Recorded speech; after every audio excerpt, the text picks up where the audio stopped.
Hello বন্ধুরা, প্রথমেই বলছি ভিডিওটা কেউ স্কিপ করবে না, পুরো ভিডিওটা দেখো, অনেক কিছু জানতে পারবে, শিখতে পারবে আর বুঝতে পারবে। যারা এই জায়গায় গেছো তারা জানো, আর যারা যাওনি বা কোনো দিনও যাবে তাদের জন্য এই ভিডিওটা। জানো তো, এটা সিমলায় চলে এসেছি। আমাদের সাথে এমন এমন ঘটনা ঘটে গেছে, হাসির কথাও বলতে পারো আবার ভয়ের কথাও বলতে পারো। তো এটা হচ্ছে জাকু মন্দির, সিমলার সব থেকে টপ, একদম ওপরে, কি অবস্থা, যেখানে ফলের প্যাকেট পুরো বজরঙ্গলি নিয়ে নিল।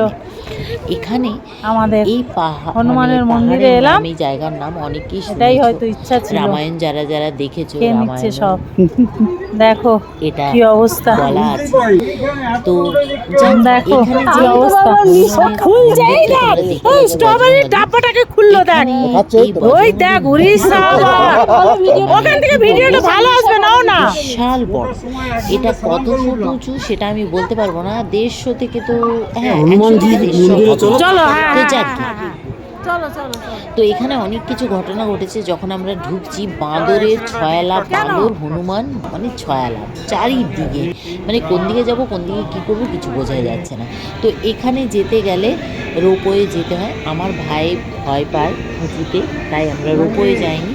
এখানে ওই ইলেকট্রিক মানে সিঁড়ি আর তারপরে লিফট, এগুলোতে যেতে হয়। গিয়ে তারপরে অনেকটা হাঁটতে হয়, প্রায় 1-1.5 ঘন্টা পাহাড়ের ওপরে, মানে একদম সরু রাস্তা দিয়ে দিয়ে হাঁটতে হয়। এখানে কোনো গাড়ি যায় না, মানে প্রাইভেট কোনো গাড়ি যায় না, যায় কিন্তু অনেকটা হেঁটে তারপরে গাড়ি নিতে হয়, আর নাহলে নিজেদের পার্সোনাল গাড়ি যাবে এত উপরে। যাই হোক, তো আমরা অনেকটা হেঁটে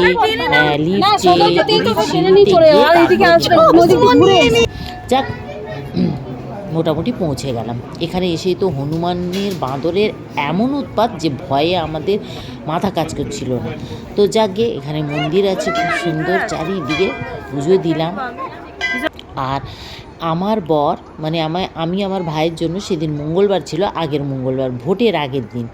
তো এবারে আমাদের এখানে যেদিন ভোট ছিল আর কি, তো এখানে কি হয়েছে জানো তো, আমার ভাইয়ের জন্য আমি স্ট্রবেরি আর কিছু কাটা ফল কিনেছিলাম, মঙ্গলবারও তো খায় না, তো সেগুলো খাবে বলে।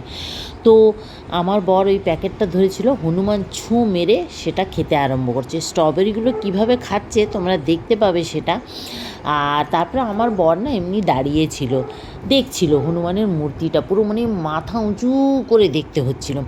তো সেখানে জানো তো, আমার বরের চশমা খুলে একটা হনুমান মানে বাঁদর নিয়ে চলে গেছে। সেই চশমা তো কিছুতেই দিচ্ছে না। তো অনেক আমরা চেষ্টা করলাম, যতবার চাইতে যাচ্ছি আমাদেরকে থাপ্পড় মারার মতো করছে। তো দেখো কিভাবে স্ট্রবেরিগুলো খাচ্ছে। তো তারপরে কি হয়েছে জানো, একটা দাদা লোকাল মানে ওখানে থাকেন, উনি কোনো রকম ওর কাছ থেকে নিয়ে এসছে হনুমানের কাছ থেকে, কিন্তু চশমার গ্লাস খুলে দিয়েছে, চশমাটা কামড়ে কুমড়ে একাকার করে দিয়েছে। যাই হোক, আর আমার গায়ে দুটো বাঁদর উঠেই গেছিলো।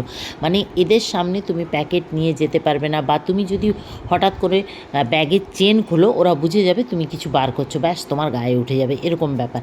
আর দেখো কিভাবে মারপিট করছে, মানে ও একাই স্ট্রবেরি খাবে, কাউকে খেতে দেবে না। স্ট্রবেরিগুলো আমি কিনেছিলাম ভাইয়ের জন্য বা আমরা খাবো বলে। ওখানকার স্ট্রবেরিগুলো এত সুন্দর না, লাল টকটকে নরম তুলতুলে দেখতে, আর প্রচুর মিষ্টি, কিন্তু খেতে পারলাম না। যাক, আমার ভাই আবার বলছে, যাক আমি তো হনুমানের ভক্ত, তো আমি খেতে পাইনি তো কী হয়েছে, যাক ওরা যে খেয়েছে এটাই আমার শান্তি। সত্যি বলছি, মানে খুব ভালো লাগলো। কিন্তু এই যে উৎপাত করেছে না, এটাই খুবই। যাক, এইটা হচ্ছে সংকটমোচন মন্দির, যেখান থেকে তোমরা জানো লক্ষণে যখন শরীর খারাপ হয়েছিল, হনুমানকে বলা হয়েছিল যে সঞ্জীবনী বুটি আনতে। তো ও তো সঞ্জীবনী বুটি চেনে না, কী করেছে, পুরো পর্বত তুলে নিয়ে চলে এসেছে পাহাড়। এইটাই হচ্ছে সেই জায়গা, এখানেই বজরঙ্গলী স্থাপিত, মানে জাকু মন্দির, মানে বজরঙ্গলীর আরেক নাম জাকু। যাকে এইটা আমার দেখার খুব ইচ্ছে ছিল, জানার, আমি দেখেছি, মানে একদম চোখের কাছ থেকে আর